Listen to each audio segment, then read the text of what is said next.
Hello, welcome, नमस्कार, स्वागत है। मैं हूं अभिषेक और आप देख रहे हैं अभिषेक एकेडमी का ये ऑनलाइन यूट्यूब चैनल। दोस्तों, आज की वीडियो में हम देखेंगे कि जो यूपी टेट का प्रीवियस ईयर पेपर है, जिसमें आप लोग देखेंगे कि जो प्राइमरी 1 to 5 का पेपर है, जो कि 2021 में पेपर हुआ था। याद रखेंगे 2021 में जो यूपी टेट का पेपर हुआ था, वह यूपी टेट के पेपर को आज हम कवर करेंगे। आपको बता दें, यूपी टेट के इस पेपर में आज हम लोग हिंदी के पोर्शन को कवर करेंगे। और जो यूपी टेट के प्राइमरी में जो हिंदी पूछता है ना, याद रखेंगे 31 से लेकर 60 तक के जो आपके प्रश्न होते हैं ना, ये हिंदी के होते हैं। तो पूरे हिंदी के प्रश्न को देखेंगे और साथ में उसके आंसर को देखेंगे कि क्या आंसर सही है। जो आयोग ने आंसर को माना था, उस आंसर के साथ हम आपको पूरे 30 प्रश्नों को कवर कराएंगे।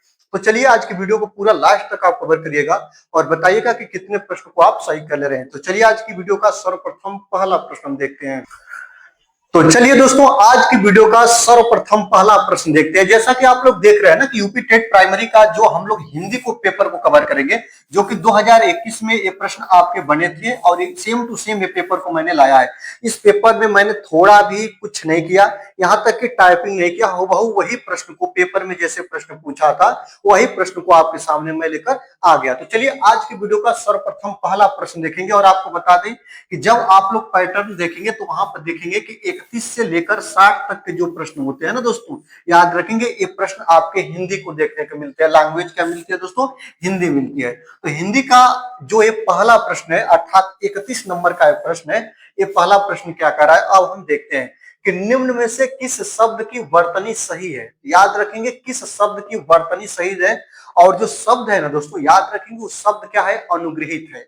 अब अनुग्रहित को कैसे लिखते हैं, यही आपको बताना है। याद रखेंगे जो अनुग्रहित होता है वह इस तरह लिखते हैं कि आपका ये वाला शब्द सही है, ये वाला, कि आपका ये वाला सही है, कि आपका ये वाला सही है। सबको आपको बताना है। तो याद रखेंगे जो आपका अनुग्रहित होता है ना, वह इस तरह लिखा जाता है, ये शब्द बिल्कुल सही है। इस प्रकार आपका ऑप्शन नंबर 1 बिल्कुल राइट आंसर हो जाएगा। इस बात को आप लोग याद रखिएगा। यहीं पे मैं आपको 2-3 चीजें बता रहा हूं जो बहुत काफी इंपॉर्टेंट है, महत्वपूर्ण है, जो कि आपका यूपी टेट के इतिहास में ही ये चीजें बनी है। जैसे कि आप लोग देखिए ना, जैसे आपसे बहुत ज्यादा पूछता है ना तो उज्जवल कैसे लिखता है, तो याद रखेंगे जो उज्जवल होता है ना, ये ऐसे लिखा जाता है। इस बात को आप लोग याद रखेंगे। जो उज्जवल होता है ना, इसमें 2 आधा ज होते हैं, इसको हम लोग बोलते हैं उज्जवल। इस तरह लिखते हैं। एक बहुत ज्यादा और चर्चाओं में रहता है, जिसका नाम है दोस्तों आशीर्वाद। याद रखेंगे तो आशीर्वाद को कैसे लिखते हैं, तो आशीर्वाद का जो शुद्ध शब्द है ना, वो इस प्रकार लिखा जाता है। ये भी बात आप लोग याद रखेंगे। इसी तरह काफी चर्चाओं में रहता है, जिसको हम लोग क्या बोलते हैं? कवित्री। याद रखेंगे जो कवित्री शब्द है ना दोस्तों, याद रखेगा वह इस तरह हम लोग लिखते हैं। इस बात को आप लोग याद रखेंगे। कवित्री कैसे लिखते हैं, तो याद रखिए यहाँ पे साफ लिखकर बता रहे हैं आपको कि जो कवित्री होता है दोस्तों, याद रखेंगे कवित्री को हम लोग ऐसे लिखते हैं।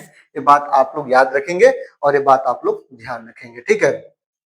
चलिए, अब हम लोग आगे चलते हैं। यहाँ पे देखेंगे दोस्तों सेकंड नंबर प्रश्न की, थोड़ा इसको हम बड़ा करते हैं इस फॉर्म को। तो याद रखेंगे यहाँ पे सेकंड नंबर प्रश्न अर्थात 32 नंबर प्रश्न को हम कवर करेंगे। और 32 नंबर प्रश्न ये कह रहा है ना कि निम्नलिखित में से शुद्ध शब्द। याद रखेंगे वहां भी आपका अनुग्रहित का शुद्ध शब्द पूछा था, तो वहां पे मैंने आपको बताया कि देखिए अनुग्रहित के साथ साथ आपका पूछ देता है बहुत जगह कवित्री कैसे लिखते हैं, आशीर्वाद कैसे लिखते हैं, उज्जवल कैसे लिखते हैं, आपको मैंने बताया। उसी तरह यहाँ पे देखिएगा पुनः आपसे पूछा है कि शुद्ध शब्द बताना है दोस्तों।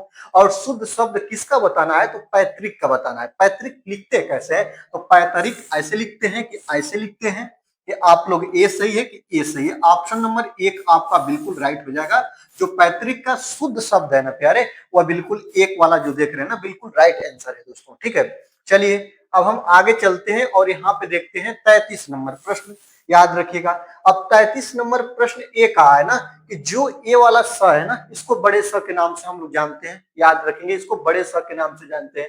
तो जो ए वाला स है ना, इस ध्वनि का उच्चारण स्थान क्या है, मतलब यह कहां से उच्चारित होती है, आपके मुख गुहे से कहां से उच्चारित होती है मुख में, यही आपको बताना है। जैसे कि मैंने आपको बहुत बार बताया दोस्तों, याद रखेंगे मैंने बताया है कि जैसे जो क वर्ग के जितने वर्ण होते हैं ना प्यारे, इनका उच्चारण स्थान कहाँ होता है? कंठ होता है।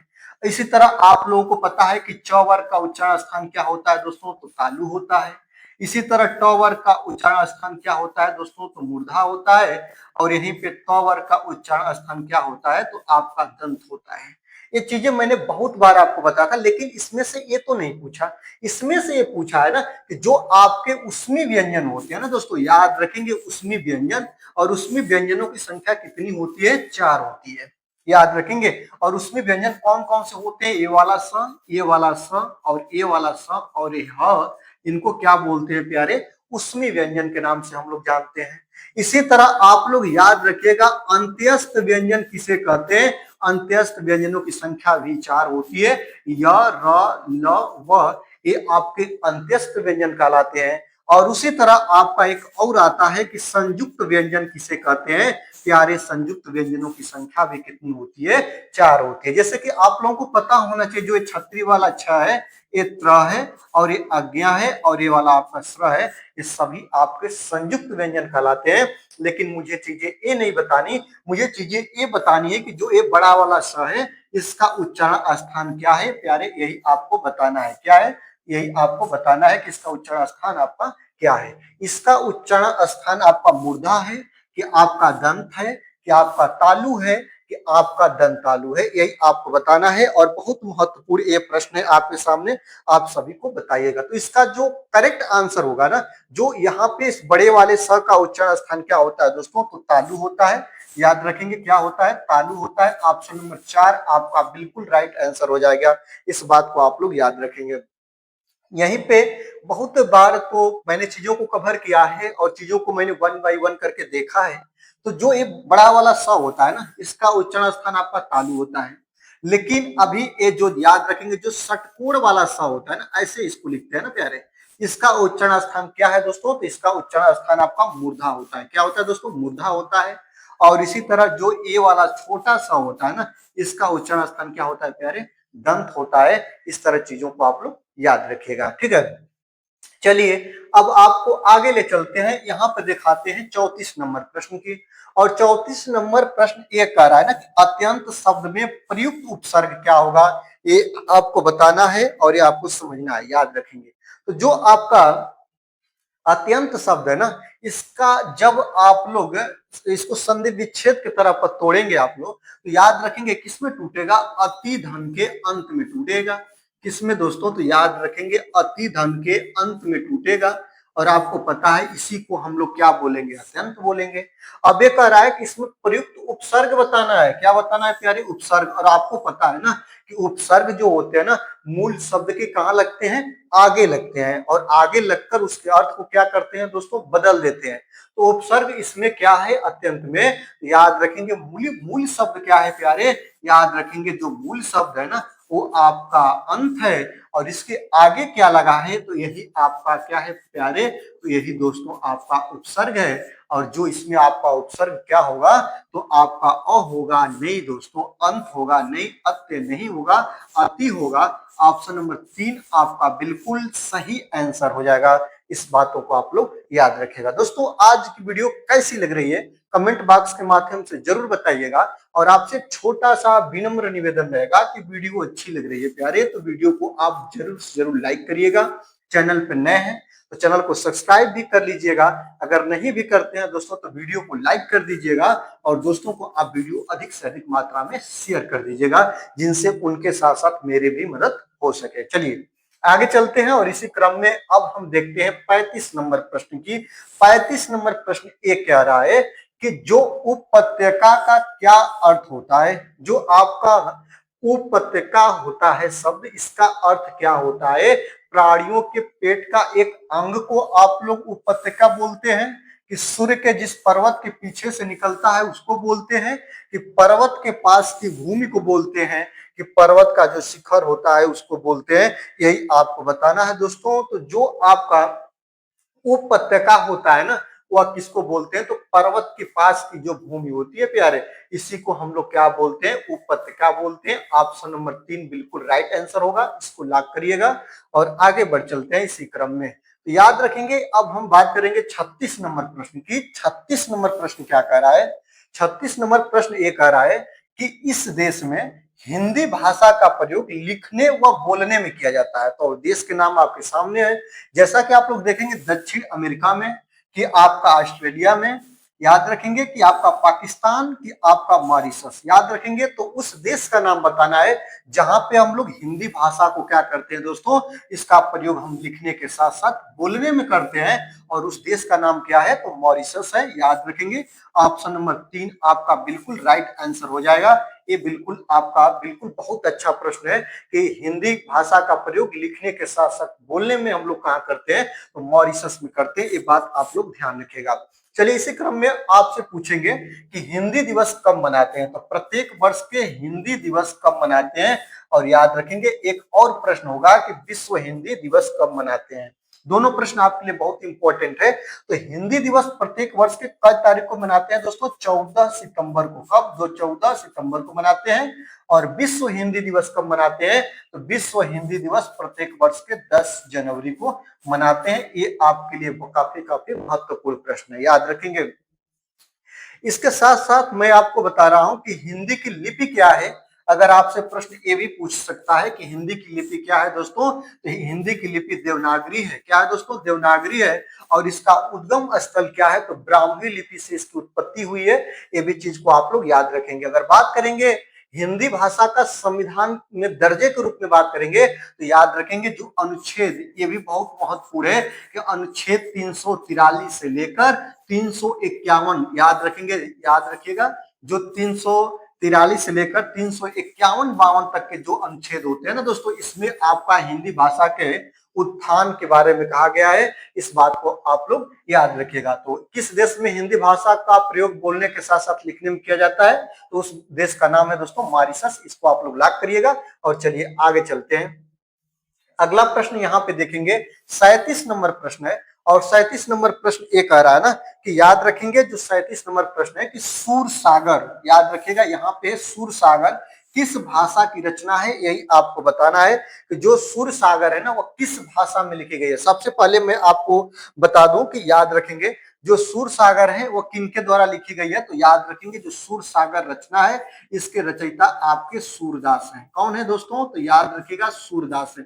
सूरदास की काफी महत्वपूर्ण 3 रचनाएं हैं जो काफी चर्चाओं में रहती है और बार बार इन रचनाओं को पूछ भी लेता है, जैसे कि सूर सागर, साहित्य लहरी और सुर सुरावली। याद रखेंगे सुर सुरावली और सुर सागर और साहित्य लहरी, इनकी 3 रचनाएं हैं जो किस भाषा में लिखी गई है दोस्तों, तो ब्रज भाषा में लिखी गई है, जो काफी चर्चाओं में रहती है। ऑप्शन नंबर 4 आपका बिल्कुल राइट आंसर हो जाएगा। इसको आप लोग लॉक कर लीजिएगा। चलिए आगे चलते हैं। यहाँ पर हम बात करते हैं 38 नंबर प्रश्न की, कि 38 नंबर प्रश्न आपके सामने है जो क्या कह रहा है दोस्तों, याद रखेंगे कि वीरों का कैसा हो बसंत। याद रखेंगे वीरों का कैसा हो बसंत एक कविता है और किसके द्वारा लिखी गई है, याद रखेंगे ये कविता किसके द्वारा लिखी गई है, यही आपको बताना है कि वीरों का कैसा हो बसंत। इसके रचयिता आपकी सुभद्रा कुमारी चौहान है, कि सुमित्रा कुमारी चौहान है, कि रामधारी सिंह दिनकर जी हैं, कि माखनलाल चतुर्वेदी जी है। काफी महत्वपूर्ण प्रश्न है कि वीरों का कैसा हो बसंत इस कविता किसके द्वारा लिखी गई है, तो याद रखेंगे सुभद्रा कुमारी चौहान के द्वारा लिखा गया है। ऑप्शन नंबर 1 आपका बिल्कुल राइट आंसर हो जाएगा। आपको बता दें सुभद्रा कुमारी चौहान वैसे स्पेशली वीर रस की ये रचनाकार हैं। इनकी जितनी भी कविताएं हैं वह काफी काफी वीर रस में लिखी गई हैं। जैसे सुभद्रा कुमारी चौहान ने वीरों का कैसा हो बसंत लिखा ना, इसके साथ साथ इन्होंने और कुछ लिखा। आपको बता दें जैसे कि आप लोग याद रखेंगे झांसी वाली रानी इन्हीं की रचना है, जो कि वीर रस में ये काफी चर्चाओं में रहती है। वीर रस में इन्होंने काफी अपनी रचनाएं की है। तो चलिए आगे देखते हैं। यहाँ पे अब हम बात करेंगे 39 नंबर प्रश्न की। 39 नंबर प्रश्न आज के वीडियो का क्या कह रहा है कि क्षेत्री में कौन सा विशेषण है। ये शब्द आपका है क्षेत्री और इसमें क्या पूछा है दोस्तों, विशेषण। आपको मैंने बहुत बार बताया कि जैसे कि संज्ञा या सर्वनाम की जो विशेषता बताते हो और साथ साथ उनके गुणों का वर्णन करते हो ना, याद रखेंगे विशेषता या गुणों का वर्णन करते हैं ना, वह विशेषण है। तो याद रखेंगे क्षेत्री में कौन सा विशेषण है, यही आपको बताना है। संख्यावाचक, संख्या संबंधित अगर बात कहा होता क्षेत्री में, तब हम लोग कहते हैं कि संख्यावाचक है, बिल्कुल नहीं है। सार्वनामिक बिल्कुल नहीं है। यहाँ पे याद रखेंगे परिमाण बोधक, नापने तौलने वाली जो चीजें होती ना, इसको हम लोग परिमाण बोधक में रखते, बिल्कुल नहीं है इसमें। तो याद रखेंगे क्षेत्री में कौन सा विशेषण है, तो क्षेत्री में आपका गुणवाचक विशेषण होगा। क्यों होगा मैं आपको बता रहा हूं। जैसे देखिएगा जैसे कि जो क्षेत्रीय शब्द है ना, याद रखेंगे क्षेत्रीय शब्द को आप लोग केवल ऐसे ले लेंगे कि क्षेत्रीय में क्या है तो आप लोग नहीं समझ पाएंगे, ठीक है। जैसे आप लोगों से कहेगा कि क्षेत्रीय कार्यालय, याद रखेंगे मैं कार्यालय के सामने एक क्षेत्रीय शब्द को जोड़ दिया तो ये क्या बना, क्षेत्रीय कार्यालय बना। तो याद रखेंगे क्षेत्रीय कार्यालय किसी चीज के गुणों का वर्णन कर रहा है, याद रखेंगे कार्यालय के गुण का वर्णन कर रहा है। इस प्रकार इसमें कौन सा आपका विशेषण होगा, तो गुणवाचक विशेषण होगा। इस बात को आप लोग याद रखिएगा। चलिए लगे हाथ, अब हम 40 नंबर प्रश्न को देख लेते हैं। 40 नंबर प्रश्न क्या कर रहा है कि चौराहा शब्द में क्या पूछा है दोस्तों, समास पूछा है। अब देखिएगा, अब समास जब आप लोग पढ़ रहे थे तो वहां पे आपको बताया गया था कि जो ये समास होते हैं ना, इनमें देखिएगा सबसे पहले इस शब्द को देख रहे हैं और इसी शब्द में पूछा है कि शब्द में बताइए आप लोग समास। तो आप समास की पहचान कैसे करिएगा, आप शब्द देखिएगा।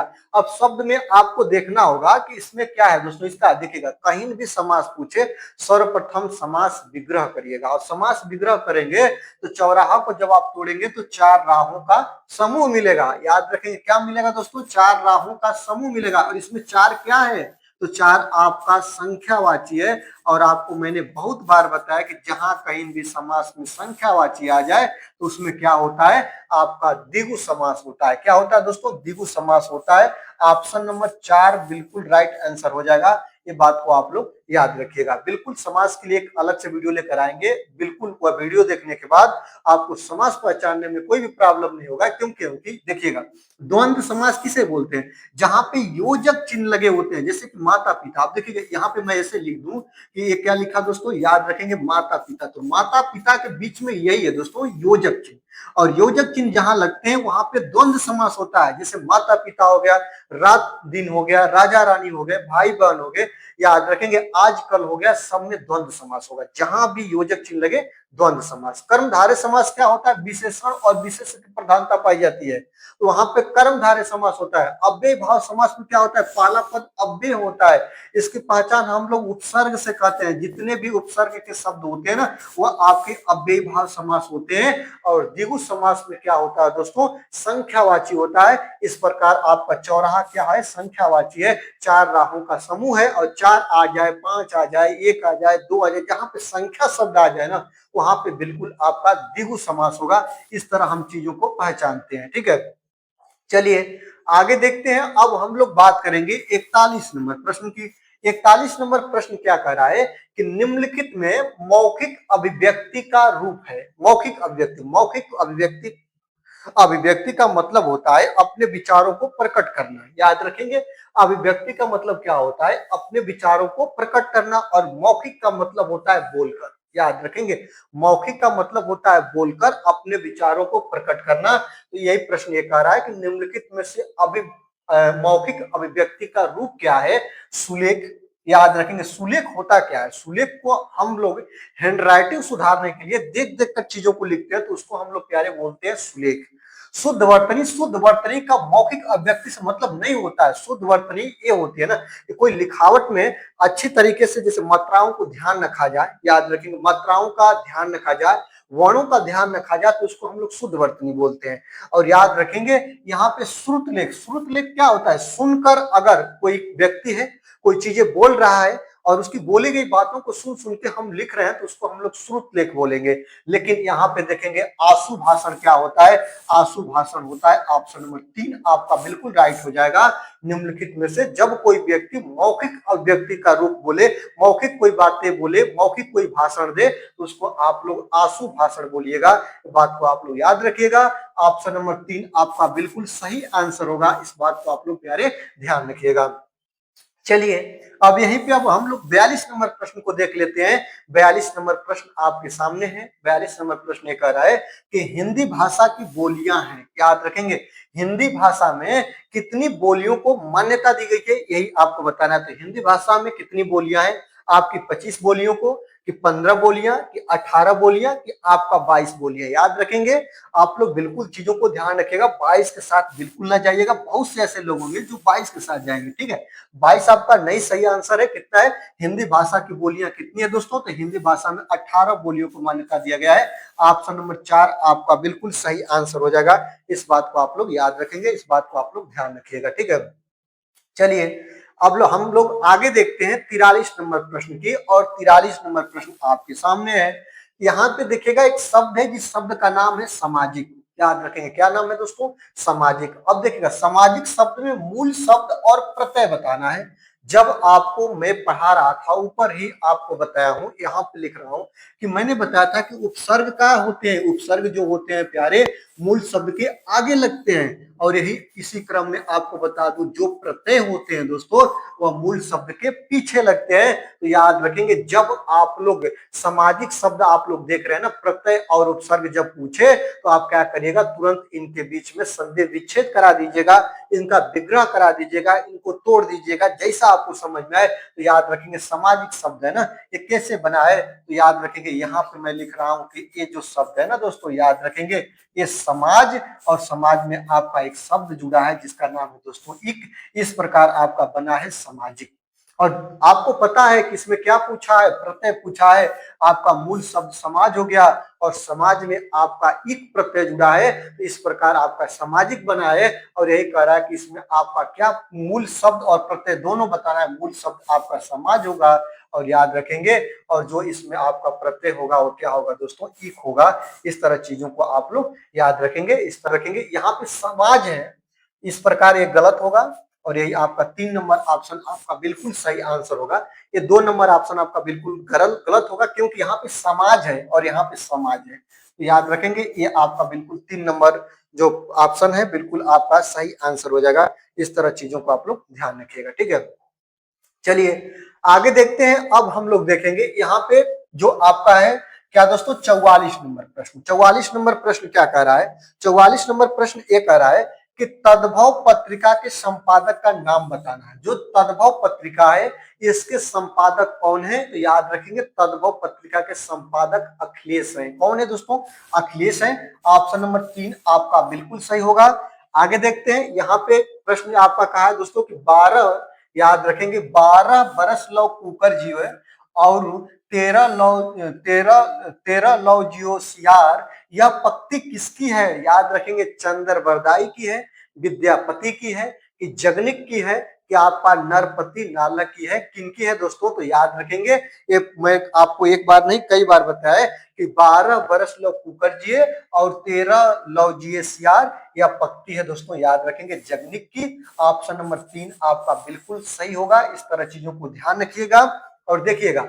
अब देखिए कि प्रश्न नंबर आपका 46 क्या है दोस्तों, प्रश्न नंबर 46 से लेकर 50 तक दिए गए गद्यांश को पढ़कर निम्नलिखित प्रश्नों के विकल्प को छांटना है। अब देखिए क्या होता है दोस्तों, इसमें आपको एक लंबा सा गद्यांश दिया जाता है। यहाँ से स्टार्ट होता है, घुमक्कड़ थे, यहाँ से वे घूमते रहते थे, घूमते भटकते हुए भारत पहुंचे थे।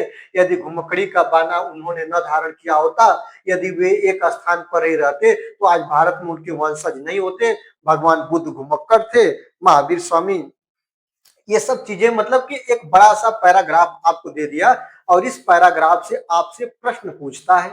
और प्रश्न में आपका 46 नंबर प्रश्न क्या कह रहा है दोस्तों, याद रखेंगे 46 नंबर प्रश्न ये कह रहा है कि घुमक्कड़ शब्द में कौन सा प्रत्यय है? याद रखिएगा जब आपको प्रत्यय और उपसर्ग जैसी चीजें पूछे तुरंत उसका आप लोग संधि विच्छेद या उसको तोड़ दीजिएगा। और आपको बताएं कि यहाँ पे देखिएगा एक घूम और धन के दोस्तों किसमें टूटेगा? तो ये आपका टूटेगा अक्कड़ में। और याद रखेंगे जो आप लोगों से क्या पूछा है कि प्रत्यय पूछा है, तो इसमें कौन सा प्रत्यय होगा? तो आपका अक्कड़ प्रत्यय होगा। क्या होगा दोस्तों? याद रखेंगे अक्कड़ होगा। ऑप्शन नंबर 2 आपका बिल्कुल राइट आंसर हो जाएगा। इस बात को आप लोग याद रखिएगा। अब देखिएगा प्रश्न आपके सामने है और प्रश्न को मैं छोटा कर रहा हूं। अब देखिएगा प्रश्न ए बना है ना 47 नंबर प्रश्न को देखिए। 47 नंबर प्रश्न कह रहा है कि महावीर स्वामी का जन्म कहाँ हुआ था? ये आपको बताना है दोस्तों। याद रखेंगे वैशाली में हुआ, कि आपका पावापुरी में हुआ, कि आपका पारसौली में हुआ, कि आपका कुशीनगर में हुआ, ये आपको बताना है। तो महावीर स्वामी का जन्म कहाँ हुआ था? तो यहाँ पे देखिएगा वैशाली में जन्म लिया है। कहाँ पे दोस्तों? याद रखेंगे यही, बस यहीं से आपको चुन के निकालना है। वैशाली में उन्होंने जन्म लिया था और पावा में शरीर को त्याग दिया। तो इसमें क्या सही होगा? तो आपको बिल्कुल सही बताना है कि महावीर स्वामी का जन्म कहाँ हुआ दोस्तों? वैशाली में हुआ। ऑप्शन नंबर 1 आपका बिल्कुल सही आंसर होगा। आगे देखते हैं, यहाँ पे देखिएगा 48 नंबर प्रश्न ये कह रहा है कि जो स्वच्छंद में कौन सी संधि है ये आपको बताना है। 48 नंबर प्रश्न को आपको बताना है कि जो आपका स्वच्छंद है इसमें कौन सी संधि है, आपको बता दें जब इसको संधि विच्छेद करेंगे तो स्वधन के छंद में टूटेगा। किसमें टूटेगा दोस्तों? तो याद रखेंगे स्वधन के छंद में टूटेगा। और इसमें जो संधि होगी यहाँ भी व्यंजन यहाँ भी व्यंजन, इस प्रकार इसमें जो संधि होगी प्यारे वह आपका व्यंजन संधि होगी। ऑप्शन नंबर कौन? ऑप्शन नंबर 3 आपका बिल्कुल राइट आंसर हो जाएगा। चलिए अब हम लोग देखेंगे 49 नंबर प्रश्न को। 49 नंबर प्रश्न आपके सामने है। 49 नंबर प्रश्न क्या कह रहा है कि महात्मा बुद्ध ने जब बुद्धत्व प्राप्त किया तब उनकी अवस्था कितनी थी? याद रखेंगे महात्मा बुद्ध ने जब बुद्धत्व को प्राप्त किया तो उनकी उम्र कितनी थी, यही आपको बताना है। तो याद रखेंगे जब आप चीजों को देखिएगा तो याद रखेंगे 35 वर्ष की आयु में उन्होंने बुद्धत्व को प्राप्त किया था। कितने वर्ष की आयु में? 35 वर्ष की आयु में। ये चीजें आप लोगों को याद रखना होगा। इस लंबे पैराग्राफ से आप लोग तमाम पैराग्राफ का जब प्रैक्टिस सेट करेंगे तो आप चीजों को भावों को पढ़ पढ़ के उसके अर्थ को निकाल के आंसर को ढूंढ पाएंगे। तो याद रखेंगे महात्मा बुद्ध ने जब बुद्धत्व को प्राप्त किया तो उनकी उम्र प्यारे 35 वर्ष थी। ऑप्शन नंबर 1 आपका लॉक हो जाएगा। ठीक है, चलिए अब हम लोग देखते हैं 50 नंबर प्रश्न की। याद रखेंगे 50 नंबर प्रश्न आपके सामने है और 50 नंबर प्रश्न क्या कह रहा है? 50 नंबर प्रश्न ये कह रहा है ना प्यारे कि जो आपका श्रुति धर्म का क्या अर्थ है? याद रखेंगे श्रुति धर्म, याद रखिएगा मैं यहाँ पे लिख भी दे रहा हूं कि जो आपका श्रुति धर्म है ना इनका अर्थ पूछा है कि इसका अर्थ बौद्ध धर्म होता है कि जैन धर्म होता है कि वैदिक धर्म होता है कि आपका मुस्लिम धर्म होता है। आपको बता दे ये भी चीजें आपको कहाँ मिलेगी? तो इसी पैराग्राफ में मिलेगी। और जब पैराग्राफ में आप लोग जाएंगे तो आपको मिलेगा कि श्रुति धर्म, याद रखेंगे श्रुति धर्म की रक्षा के लिए शंकराचार्य के प्रयत्नों से ही वैदिक धर्म का उत्थान हो सका। ये क्या है दोस्तों? वैदिक धर्म है। क्या है प्यारे? वैदिक धर्म है। और ये आपका बिल्कुल राइट आंसर हो जाएगा ऑप्शन नंबर 3। क्या है प्यारे? तो वैदिक धर्म है। ठीक है, अब चलिए यहाँ पे अब हम लोग प्रश्न आपके सामने है कि 4, याद रखेंगे 52 नंबर को देखिएगा, 4 गज मलमल में कौन सा विशेषण है? याद रखेंगे 4 गज मलमल में कौन सा विशेषण है? एक गुणवाचक विशेषण है कि आपका संख्यावाचक है कि आपका परिमाण बोधक है कि आपका सार्वनामिक है? कौन सा विशेषण है यही आपको बताना है। और चीजें आप लोग ध्यान से देखिएगा 4 गज मलमल में कौन सा विशेषण है? याद रखेंगे आप लोग संख्यावाची के साथ बिल्कुल नहीं जाएंगे। याद रखेंगे नाप तौल की जो चीजें होती है उनको हम लोग क्या बोलते हैं? परिमाण बोधक बोलते हैं। क्या बोलते हैं प्यारे? जो भी नाप चीज की चीजें होती है ना इसको हम लोग क्या बोलते हैं? परिमाण बोधक बोलते हैं। यही आपका बिल्कुल सही आंसर हो जाएगा। नाप तौल की वस्तु का जहां वर्णन मिले उसको हम लोग क्या बोलते हैं? उसको हम लोग बोलते हैं आपका परिमाण बोधक। ये आपका बिल्कुल राइट आंसर हो जाएगा। इस बात को आप लोग याद रखिएगा। ठीक है, तो दोस्तों आपसे एक बात पुनः रिक्वेस्ट करेंगे कि अगर आप लोग वीडियो में नए हैं तो वीडियो को जरूर से जरूर लाइक करिएगा। चैनल पर नए हैं तो चैनल को सब्सक्राइब करके बेल आइकन को प्रेस कर लीजिएगा और वीडियो को अपने दोस्तों तक शेयर कर दीजिएगा। चलिए आगे चलते हैं। यहाँ पे अब हम देखते हैं कि समास का विलोम शब्द क्या होता है। 53 नंबर है। याद रखेंगे समास आप लोग पढ़े भी होंगे। समास का विलोम शब्द क्या होता है? समासिक होता है कि आपका साहसिक होता है कि आपका समस्या होता है कि आपका व्यास होता है? याद रखेंगे समास का विलोम शब्द क्या होता है प्यारे? तो समास का विलोम शब्द व्यास होता है। ऑप्शन नंबर 2 आपका बिल्कुल सही होगा। आगे देखते हैं। यहाँ पे देखिएगा शून्य का तत्सम रूप पूछा है और बिल्कुल जो शून्य का तत्सम रूप क्या होता है? याद रखेंगे शून्य को तत्सम रूप इसका ए वाला शून्य सही होगा। ऑप्शन नंबर 3 आपका बिल्कुल सही हो जाएगा। शून्य का जो तत्सम रूप है ना वो ऐसे शून्य हम लोग लिखते हैं, ये तत्सम रूप है। और याद रखेंगे जो इसका तद्भव रूप है ना वो ऐसे है जो कि आपका क्वेश्चन में दिया हुआ है। ठीक है, चलिए आगे देखते हैं 55 नंबर प्रश्न को हम देखते हैं। 55 नंबर प्रश्न क्या कहा है कि आंख की किरकिरी होने का अर्थ क्या होता है? आंख की किरकिरी, याद रखेंगे ये क्या है? तो ये आपका मुहावरा है। और आंख की किरकिरी होना मतलब आंख की किरकिरी होने का अर्थ क्या है? धोखा देना, आपका अप्रिय लगना, कष्टदायक होना आप बहुत प्रिय होना है। याद रखेंगे आंख की किरकिरी होना मतलब क्या होता है दोस्तों, तो याद रखेंगे जैसे नहीं होता है राम जो है वो राम जो है वह दूसरे लोगों की आंख की किरकिरी हुआ है, तो मतलब कि अप्रिय लगना। जब कोई चीजें किसी को अप्रिय लगती है, अच्छी नहीं लगती है, तो उसी को बोलते हैं कि आंख की किरकिरी होना। ऑप्शन नंबर 2 आपका बिल्कुल सही आंसर हो जाएगा। आगे देखते हैं, अकाल का पर्यायवाची शब्द क्या है, ये आपको बताना है। याद रखेंगे अकाल का जो पर्यायवाची शब्द है ना वो क्या है, आपका अच्छत है कि आपका दुर्भिक्ष है कि आपका अपरिहार्य है कि आपका अधियारा है, क्या है। तो आपको बिल्कुल समझ में चीजें आनी चाहिए। अकाल, अकाल का मतलब होता है, जैसे आप लोग पढ़े होंगे कि अकाल मृत्यु हुई या अकाल बाढ़ आ गई या अकाल भुखमरी आ गई, तो यही चीज होता है। तो अकाल का पर्यायवाची शब्द दुर्भिक्ष होता है।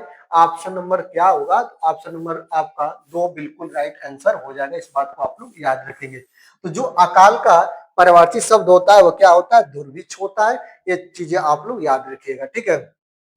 चलिए आगे चलते हैं, हम लोग देखेंगे 57 नंबर प्रश्न की। 57 नंबर प्रश्न क्या कह रहा है कि निम्नलिखित वाक्यों में से कौन सा मिश्र वाक्य है। क्या दोस्तों बताना है, मिश्र वाक्य बताना है। अब देखिएगा 1 बाय 1 हम लोग चारों ऑप्शन को टच करेंगे। अब देखिएगा छात्र पढ़ते हैं और अध्यापक उन्हें पढ़ाते हैं, ये मिश्र वाक्य है। कि अध्यापकों के सम्मुख छात्र पढ़ते हैं, ये है। क्या अध्यापकों के सम्मुख छात्र पढ़ते हैं, कि ए है। अध्यापक देखते हैं कि छात्र पढ़ते हैं, कि ए है। तो निम्नलिखित में से मिश्र वाक्य क्या होगा, यही आपको बताना है। तो याद रखेंगे जब आप मिश्र वाक्य को देखेंगे तो अध्यापक देखते हैं कि छात्र पढ़ते हैं। ऑप्शन नंबर 4 आपका बिल्कुल राइट आंसर हो जाएगा। इस बात को आप लोग याद रखिएगा, ठीक है। चलिए 58 नंबर प्रश्न की बात करते हैं। 58 नंबर प्रश्न क्या कह रहा है कि जिसकी पूर्व से कोई आशा न हो उसके लिए एक शब्द बताना है। याद रखेंगे जिसकी कोई पूर्व से आशा न हो उसे हम लोग क्या बोलते हैं, तो याद रखेंगे उससे हम लोग अप्रत्याशित बोलते हैं, कि प्रत्याशा बोलते हैं, क्या आपका अनाहुत बोलते हैं, कि अपरिमेय बोलते हैं, क्या बोलते हैं, यही आपको बताना है। तो याद रखेंगे जिसकी पूर्व से कोई आशा न हो उसे हम लोग अप्रत्याशित बोलते हैं। ऑप्शन नंबर 1 आपका बिल्कुल सही आंसर हो जाएगा।